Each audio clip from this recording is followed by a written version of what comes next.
खा गया, उलटता रहता है। दो तरह के हैं, एक भूखा है और एक पेट भरा हुआ ज़्यादा खा गया है, अजीर्ण है, तो उल्टी करता रहता है।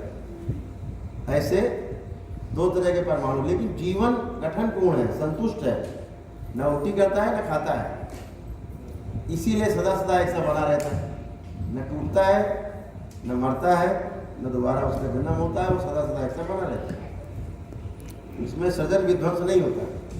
सृजन विध्वंस उसी में होगा जिसके एटम आपस में 32 पूरा नहीं है लास्ट में, ठीक है, तब ज़्यादा कम जरूर है, कम है ज़्यादा है, ऐसा है।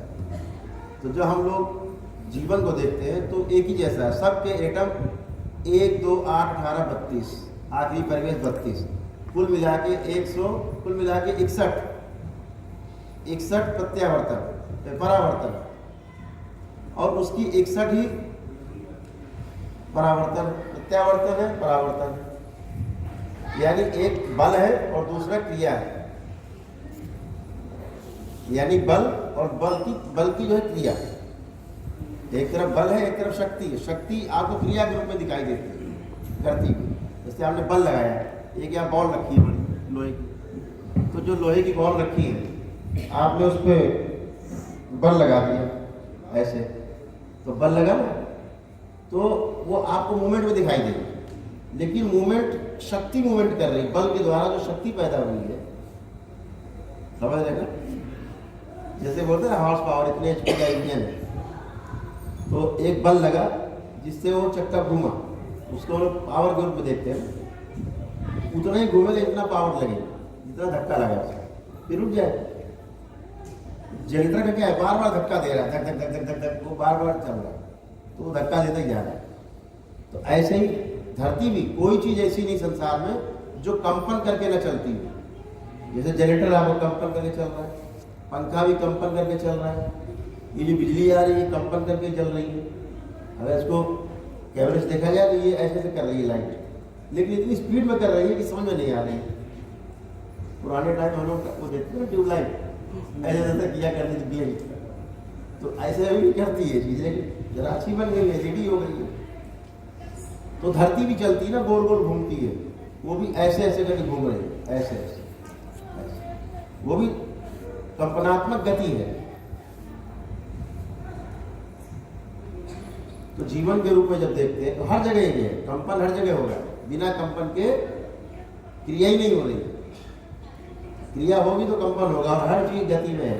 तो दो चीज दिखाई देती है, एक स्थित है, स्थिति में बिल्कुल स्टेबल है, और दूसरी गति में प्रतिक्षण बदलाव हो रहा है। तो कल जब हम लोग चर्चा कर रहे थे शिव और शंकर की, कि शिव अलग है और शंकर अलग है, तो जब हम जीवन को कहते हैं तो जीवन हमारा शिव का पार्ट है, और जो शरीर हमारा है वो शंकर का पार्ट है, भौतिक। ठीक, शिव क्या है, एक निर्विचारी स्थिति, सदा सदा एक सी बनी रहती है, और शंकर विचारों की सर्वोच्च स्थिति है। तो जो हम लोग जीवन के रूप में देखते हैं एक दूसरे को, तो एक जैसा दिखता है। डिजाइन क्या दिखता है कि 5 चीजें जीवन में सब में बराबर बराबर, क्या क्या है, तो आत्मा, बुद्धि, चित्त, वृत्ति और मन, ये 5 चीजें इनबिल्ट है। ये 5 एक साथ है। कैसी 5 है? आत्मा में 2 क्रियाएं, बुद्धि में 2 क्रियाएं, चित्त में 2, वृत्ति में 2 और मन में 2 क्रियाएं। आप लोगों ने कल चर्चा हुई थी आपसे। तो मन में 2 क्रियाएं क्या है, कल बताई थी, चयन और आस्वादन, टेस्टिंग सेलेक्टिंग। वृत्ति में 2 क्रियाएं क्या है, विश्लेषण और तुलन। चित्त में 2 क्रियाएं क्या है, चित्रण और चिंतन। तो बुद्धि में 2 क्रियाएं क्या है, संकल्प और बोध। तो आत्मा में 2 क्रियाएं क्या है, अनुभव और प्रामाणिकता, यानी जैसे अनुभव होता है उसका हमें प्रमाण मिल जाता है। ऐसे एक बल है, एक गति है, दोनों जो क्रियाएं बता रहे हैं दोनों, तो एक तो फोर्स है, एक बल है, और दूसरी क्रिया है। एक के कारण दूसरी अपने आप घटित होती है। ऐसे है व्यवस्था। तो जीवन के रूप में इसीलिए सदा सदा एक सा दिखता है आदमी, मेरे जैसा है। और इस जीवन में क्रम है, हर चीज़ का समझने का क्रम है। समझने का क्रम क्या है कि आज एक आदमी बेवकूफ लगता है, कल वो बुद्धिमान हो जाता है। एक बहुत बड़े संत हुए, एक नाथ जी थे, महाराष्ट्र के कुछ लोग यहाँ पर हैं तो जानते होंगे। एक नाथ जी बहुत बड़े संत हुए महाराष्ट्र में, बड़ा उनका आज भी सम्मान है। एक नाथ जी के यहाँ एक बच्चा आया, गरीब बच्चा था, घर से जो है वो भगा दिया गया। क्यों भगा दिया गया? क्योंकि वो खाना बहुत खाता था। और खाने में उसे क्या पसंद था पता है? पूरन पोली। उधर एक डिश होती पूरन पोली, होती है पूरन पोली, उसको बड़ा पसंद थी। तो किसी तरह आश्रम पहुंच गया एक नाथ जी के। तो कुछ लोग लाए उनके शिष्य की, गुरुदेव ये भटक रहा है बच्चा। उनका अरे वाह आ जाओ। तो उससे पूछा क्या खाने पसंद है? कहा पूरन पोली, बहुत बढ़िया। उसको उन्होंने दीक्षा दी और कहा तेरा नाम आज से पूरन पोड़ा। उसका नाम रखा पूरन पोड़ा। तो पूरन पोड़ा जो है वो अनपढ़ था बेचारा, लेकिन भक्त था, सेवक था। और ध्यान पक्ष में, ज्ञान पक्ष में जितना भी आपने किताबें नहीं पढ़ी हैं, जितना भी आपने प्रवचन नहीं सुने हैं, उतना ही अच्छा है। क्योंकि भगवान श्री कृष्ण गीता में एक जगह अर्जुन ने पूछा कि प्रभु मैंने ऐसा कोई संसार में कोई प्रश्न नहीं ज्ञान पक्ष का जो हमने आपसे नहीं पूछा हो। वही अगर एक ऐसा रह गया हो जो पूछना शेष हो, मैं पूछ नहीं पाया, मेरी बुद्धि में नहीं आया हो, तो प्रभु आप उसका प्रश्न भी बताएं और उत्तर ही बताएं, ज्ञान को कैसे उपलब्ध हुआ जाए। तो भगवान श्री कृष्ण ने कहा कि हाँ अर्जुन, एक प्रश्न तुमसे छूट गया, यही छूट गया। तो पहले तो ये कि कैसे ज्ञान को उपलब्ध हो सरलता से। तो भगवान श्री कृष्ण ने कहा कि हे अर्जुन, आज तक तुमने जितना भी ज्ञान अर्जित किया हो, जितनी पूजा पाठ की विधियां आपको आती हो, जितनी अनुष्ठान की विधियां आपको आती हो, जो कुछ भी आपने आज तक अर्जित किया हो ज्ञान के रूप में, इवन दैट जो हमने भी तुमको यहाँ ज्ञान दिया है इस संग्राम के युद्ध संग्राम के क्षेत्र में, कुरुक्षेत्र में, ये सब भूल जाओ, सारा भूल जाओ और 5 साल के बच्चे जैसे बन जाओ।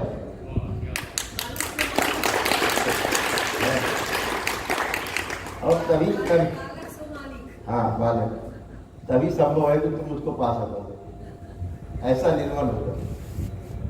तो पूरन पोड़ा जो है ऐसे निर्मल था। तो पूरन पोड़ा धीरे धीरे करके बड़े हुए, जवान हुए, आश्रम में पले पढ़े। फाइनली एक नाथ जी ग्रंथ लिखते थे, बहुत बड़े ग्रंथ लिखे, उन्होंने तमाम ग्रंथ लिखे। अंतिम ग्रंथ अपने जीवन का लिख रहे थे वो। तो उन्हें ऐसा लगा कि ये ग्रंथ शायद मैं पूरा नहीं कर पाऊंगा, उसके पहले मुझे शरीर छोड़ना पड़ेगा। उन्होंने देख लिया मुझे शरीर छोड़ना है, ऊपर से आदेश, इस समय शरीर छोड़ना है। तो उन्होंने अपने शिष्यों को बुलाया और कहा कि भाई ये बताओ कि ये ग्रंथ कौन पूरा करेगा? अगर मेरा शरीर छूट जाए बाई चांस, तो ये ग्रंथ कौन पूरा करेगा? कुछ लोगों ने कहा हम पूरा कर सकते हैं, कर सकते हो, कर सकते हैं।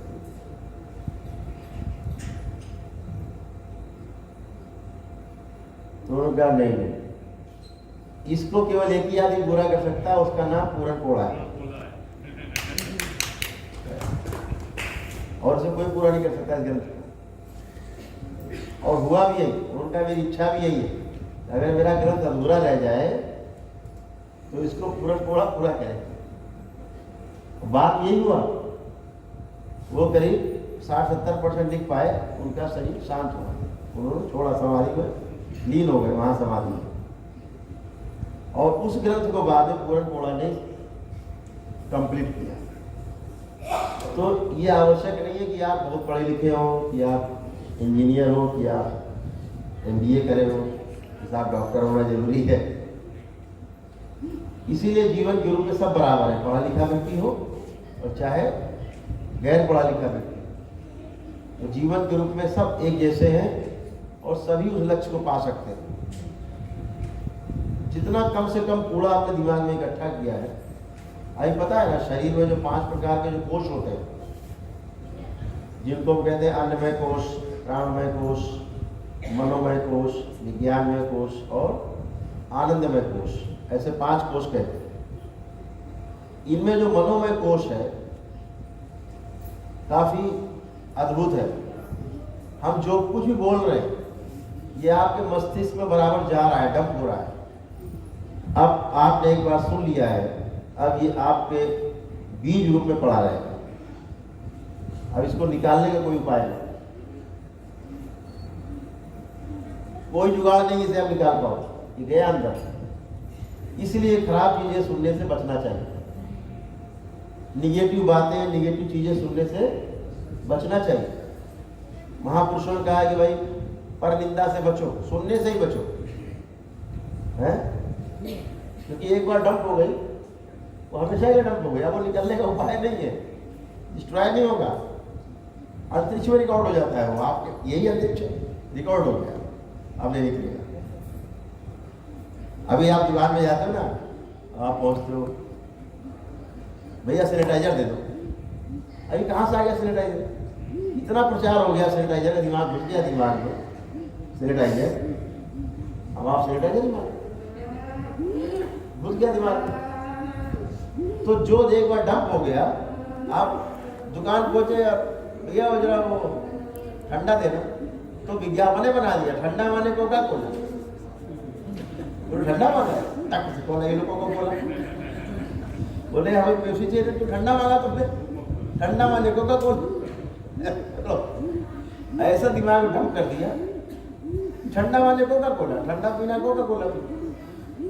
दिन भर विज्ञापन, इतना आपको लगता है विज्ञापन अनायास चल रहा, कुछ भी अनायास नहीं। आपने एक बार विज्ञापन देख लिया, वो घुस गया दिमाग में। अब आप दुकान जाते हो ना, पहले वही मांगते हो, मैगी दे दो। बच्चा विज्ञापन देखता सीधे वही मांगता है, भैया ये दे दो। देखा नहीं बच्चे ने कभी, लेकिन बस दे दो।